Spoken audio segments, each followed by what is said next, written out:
سلام شما همش در پیچه یم دکتر بگا اسمش شنامه سندروم روده تحریک پذیر بیقرار است دلی دارم خراب میروم بیرون مرتب سیرم شده نزدیک به یک متر مجرد هی گوش کن بابا گوش کن. اگه پیج بابا بخند رو فالو نکنی دیگه ممکنه هیچ وقت همون نبینی.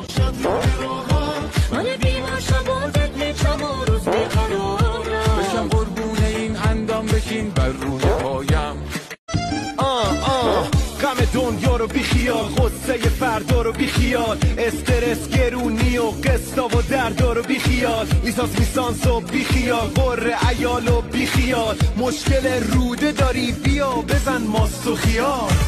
همش در پیچه یم دکتر بگا اسمش شنامه سندروم روده تحریک پذیر بیقرار است دلی دارم خراب میروم بیرون مرتب بابا سیرم شده نزدیک به یک متر مجرد اسیریم و دیگر تا خرخره توی کسافت بده